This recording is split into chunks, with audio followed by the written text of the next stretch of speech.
하나님 말씀은 구약성경 사사기 8장입니다. 구약성경 사사기 8장 10절에서 17절까지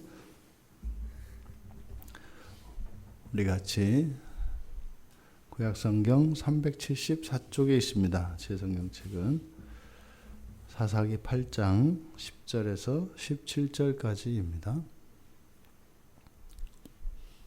우리 같이 함께 읽겠습니다. 이때에 세바와 살문나가 갈골에 있는데 동방 사람의 모든 군대 중에 칼든 자 12만 명이 죽었고 그 남은 15,000명 가량은 그들을 따라와서 거기에 있더라.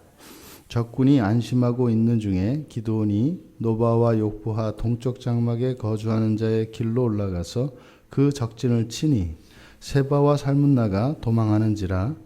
기드온이 그들의 뒤를 추격하여 미디안의 두 왕 세바와 살문나를 사로잡고 그 온 진영을 격파하니라. 요아스의 아들 기드온이 헤레스비탈 전장에서 돌아오다가 숫곳 사람 중 한 소년을 잡아 그를 신문하매 그가 숫곳의 방백들과 장로들 70명을 그에게 적어준지라. 기드온이 숫곳 사람들에게 이르러 말하되 너희가 전에 나를 희롱하여 이르기를 세바와 살문나의 손이 지금 내 손 안에 있다는 거냐? 어찌 우리가 내 피곤한 사람들에게 떡을 주겠느냐 한 그 세바와 살문나를 보라 하고 그 성읍의 장로들을 붙잡아 들가시와 찔레로 숫곳 사람들을 징벌하고 분오엘 망대를 헐며 그 성읍 사람들을 죽이니라. 아멘.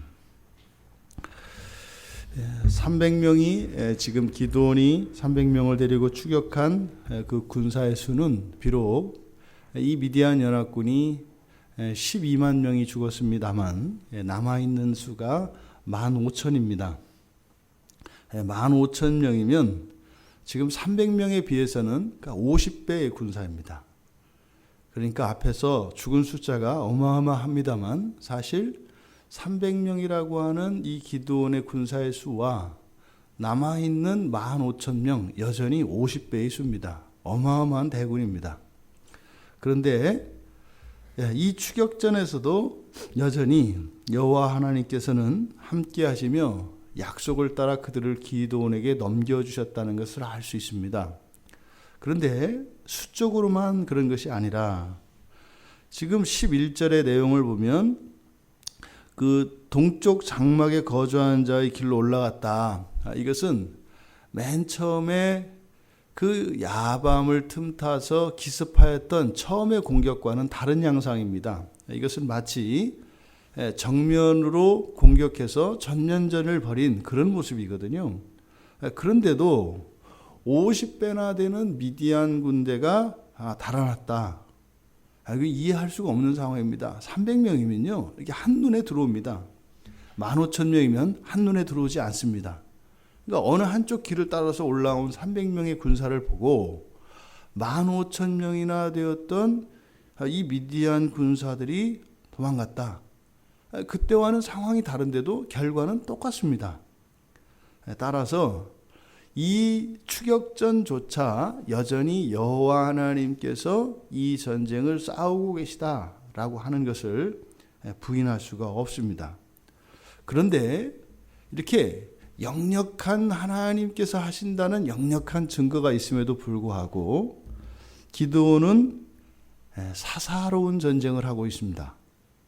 여호와께서 거룩한 전쟁을 하고 계시는데 거기에 참여한 기드온은 사사로운 전쟁을 하고 있다 이 말입니다. 지금 전체의 내용을 보면 기드온의 마음속에 이 숫곳 사람들 그리고 분우엘 사람들에 대한 이 분노와 이 복수심이 활활 타오르고 있었던 것을 알 수 있습니다. 지금 세바와 살문나를 쫓아가서 잡았습니다. 하나님께서 정말 기적적인 승리를 기드온에게 주셨습니다. 그래서 세바와 살문나를 잡았습니다. 그런데 세바와 살문나를 처단하기보다 그들에 앞서 그들을 데리고 와서 숫곳 사람들에게 나보란 듯이 보여줍니다. 기드온을 비웃었던 그들에게 보여주는 거예요. 그래, 너희들이 나를 도와주었을 때 바로 이 세바와 살문나에게 혹시라도 보복을 당할까 봐 두려워하고 우리의 수를 보고 비웃었지. 자, 그래, 너희들이 두려워하던 이 세바와 살문나가 여기 있다. 너희들 눈에는 누가 더 두려워 보이느냐? 이런 거죠. 적군이었던 이 미디안의 대장들인 이 세바와 살문나보다 바로 자신의 동족인 숫곳 사람들과 분우엘 사람들을 징벌하고 죽였기 때문입니다. 과연 기드온은 누구와 싸웠는가 말입니다. 여기에 사용되어진 동사들을 비교해 보면 세바와 살문나를 잡기까지 10절에서부터 보면 올라가서 이렇게 합니다. 11절의 적군에 안심하고 있는 중에 쭉 해서 동쪽 장막에 거주하는 자의 길로 올라갔다. 그 다음에 쳤다. 그리고 12절에 추격했다. 그리고 사로잡았다. 그리고 격파했다. 이것이 세바와 살문나를 쫓아가 격파하기까지 사용되어진 동사들입니다. 그런데 13절에서부터는 이제는 돌아오다가 이렇게 됩니다. 돌아왔다. 그리고 한 소년을 잡았다. 그리고 신문했다. 그리고 붙잡았고 그리고 징벌하고 그리고 헐며 죽였다. 이렇게 되어 있습니다. 그러니까 훨씬 더 많은 동사들이 지금 숫곳과 분우엘과 관계에서 보복전을 펼치는데 더 많은 동사들이 사용된 것을 봅니다. 그러니까 지금 세바와 살문나를 잡기 위해서 했던 기드온의 이런 행동보다 바로 이 숫곳과 분우엘 사람들에게 복수를 하는데 더 많은 행동과 마음을 쏟았다라고 하는 것을 보여주고 있습니다. 그러니까 지금 기드온은 세바와 살문나를 추격하면서 그의 마음속에 뭐가 있는 거예요? 반드시 세바와 살문나를 잡아야 되겠는 거예요. 왜요? 거기서 당했던 이 모멸감과 이 망신을 잊을 수가 없는 겁니다. 나를, 지금 여호와께서 기름 부으셔서 사용하고 계신 나를, 여호와께서 나와 함께 계신데 이들을 나에게 이미 넘겨주시겠다고 여호와께서 약속했는데 감히 너희가 나를 이렇게 욕보여? 세바와 살문나를 잡아야 하는 이유가 복수에 있었다는 겁니다. 우리가 신앙생활을 하며 이럴 수 있습니다. 하나님께서 우리를 구원하셨죠. 또 심지어는 우리가 교회 안에서도 그럴 수 있습니다. 나를, 내가 담임 목사인데 말이야. 내가 장로인데 말이야. 내가 집사인데 말이야. 그리고 내가 이렇게 헌신하고 수고하는데 말이야. 나를 이렇게 한단 말이야. 한번 본때를 보여주리라.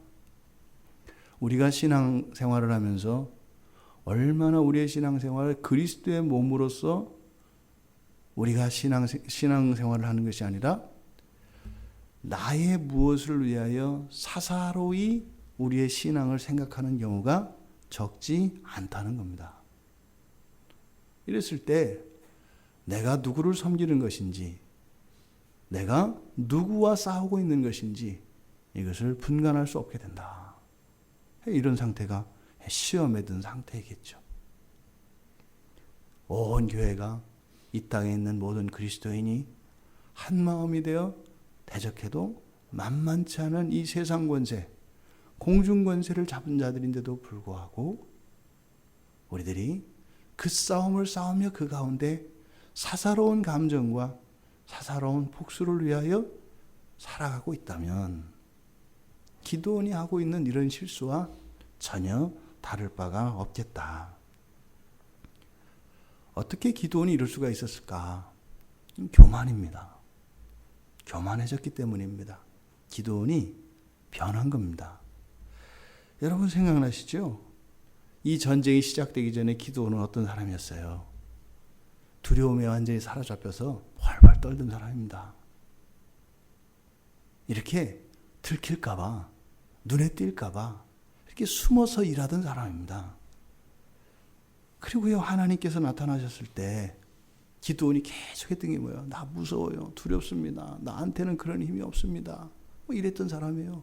그래서 어떻게 하나님이 어떻게 하셨어요? 사정해서 아니다. 내가 너를 도우면 네가 할 수 있다. 그걸 어떻게 믿냐고.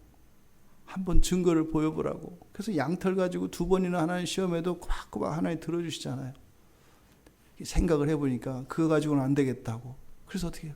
그 적병에게 꿈을 꾸게 하시고 그 꿈을 해석하게 해서 그 해몽을 듣고, 그래서 기드온이 이제 두려움을 떨치게 만들어 주셨잖아요. 그랬던 기드온입니다. 근데 그 두려움이 사라졌고요. 근데 그 두려움은 일시적인 해소라 그랬죠. 근데 어쨌든 싸웠는데 어떻게 해요? 됐어요. 이긴 겁니다. 그 사이에 완전히 그 두려움의 뿌리가 뽑히지 않고 일시적으로 해소되었던 그 두려움, 그 근원은 뭐겠어요? 죄입니다. 그러니까 죄가 그렇게 남아있다가는 죽을 수밖에 없어요. 왜요? 계속 승승장구하니까. 이게 기드온 마음속에 이렇게 뿌리 깊이 박혀있던 그 죄가 이 두려움의 모습으로 있다가는 죽게 생긴 거예요. 그러니까요, 이 죄가 싹 바꿉니다, 모양을. 더 이상 죽지 않기 위해서. 왜? 두려움은 적발이 됐거든요. 그러니까 이 죄가 죽지 않기 위해서 두려움이 싹 변신을 합니다. 어떻게 변신을 한 거예요? 지금 여기에서는 그 교만과 열등감으로 바뀐 겁니다. 죄가요, 우리 마음속에 말입니다, 그냥 아주 올곧게 한 모습으로 있질 않아요. 시대에도 마찬가지입니다. 어느 시대에 시대적으로 임하는 이 죄악이 똑같이 임하지 않습니다. 모습을 바꿉니다. 다른 것처럼 나타납니다. 그러니까요, 뭐 옛날에 우리가 우상숭배 이럴 때는요, 보통 우리들의 생각에 떠오르는 우상숭배는 어떤 석상이나 뭐 이렇게 목상, 금상 이런 신상들을 생각한단 말이에요. 근데 그건 이미 옛날 사람들은 그것을 보고 우상이라고 생각 안 해요, 여러분. 우리가 생각하는 것처럼 멍청하게 왜 저런 우상을 섬겨? 그때 사람들은 그렇게 생각이 안 들어요. 그게 하나님 같다고요. 근데 이게 적발이 됐잖아요. 그러니까 지금 사람은 우상을 섬기지 않는 정도가 뭐 찍어버리라 그래도 찍어버릴 수 있지 않겠어요? 뭐 전혀 겁도 안 난단 말이에요.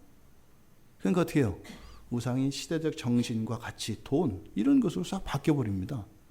살아남기 위해서 죄는 끊임없이 진화합니다. 끊임없이 진화해요. 눈치채지 못하도록. 그러니까 항상 과거를 돌아다 보면 에휴 왜 우리 조상들은 저랬대 하겠습니다만 그 영적인 상태는 그다지 변화가 일어나지 않아요. 왜요? 죄가 변신하기 때문에 그렇습니다. 지금 기드온의 마음속에 뽑히지 않았던 그 두려움, 그것이 지금은 열등감과 교만으로 변했다. 왜 기드온이 그렇게 숫곳 사람들에게, 분우엘 사람들에게 화가 났을까요? 한편으로는 이해할 수도 있거든요. 근데 왜 그렇게 화가 났을까요? 감히 나를. 근데 어떻게 해요? 무시당한 겁니다. 무시당한 겁니다. 무시당하는 것은요, 말 그대로 수동태입니다. 당하는 거예요. 무시당하려면 2가지 조건이 다 있어야 합니다. 나를 깔보는 사람과 그리고 내가 못났다라고 하는 생각, 이 2가지가 동시에 일어날 때 이렇게 이런 무시를 당하는 겁니다. 이게 뭐예요? 그러니까 열등감과 거만한 자가 동시에 만났을 때 일어나는 거예요. 열등감이 없는 사람은요, 상대방이 아무리 무시를 해도 무시당하지를 않아요. 오히려 대받아치거나 그래서 그걸 그냥 아무 의미 없이 지나가는 말로 듣습니다. 그런데 열등감 있는 사람들은요, 농담을 해도 무시를 당합니다. 그런 거예요. 근데 이게 무례하지 않은 사람들은 사실은 다른 사람에게 이런 모욕감을 당하지 않게 하죠. 그러니까 이 무시를 당한다는 것은 이 2가지 조건을 다 갖추었을 때 당하는 거예요. 그러니까 이 교만과 열등감이라고 하는 것은 어떻다? 항상 같이 와요. 같이 온다고요. 그러니까 상대적으로 어떤 사람들에게 교만한 사람들이 열등감을 가지고 있기 때문에 그런 교만을 나타냅니다. 또 사람들이 보기에 굉장히 잘나 보이고 교만한 것 같은 그 사람 속에는 뭐가 있어요? 뿌리 깊은 열등감이 있습니다. 다른 사람들이 함께 이렇게 다가가기도 어려울 만큼 그렇게 커 보이고 강해 보이는 그 사람들 내면에는 치명적인 열등감이 있습니다. 지금 기드온의 마음속에 이런 변화가 일어난 겁니다.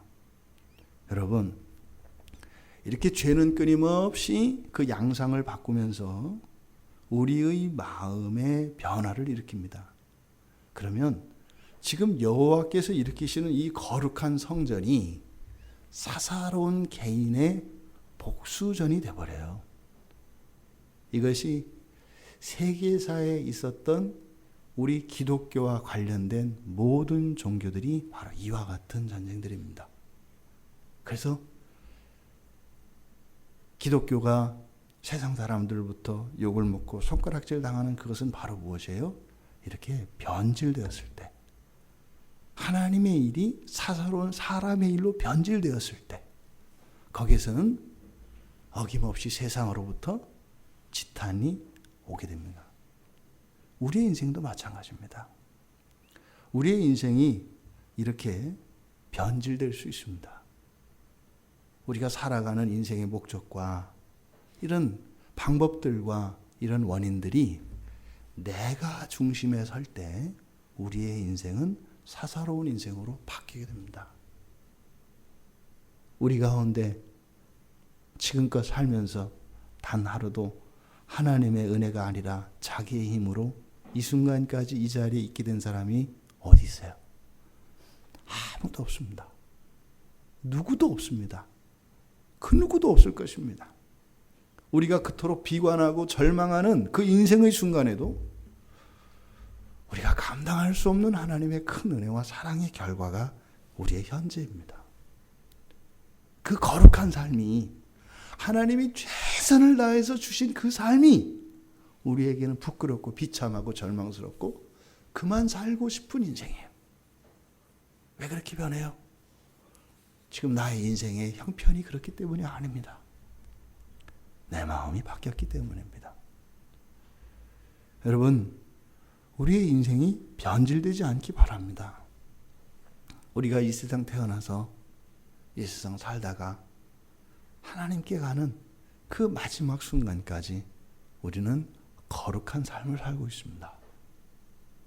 우리의 모든 삶을 통해서 하나님이 영광을 받으십니다.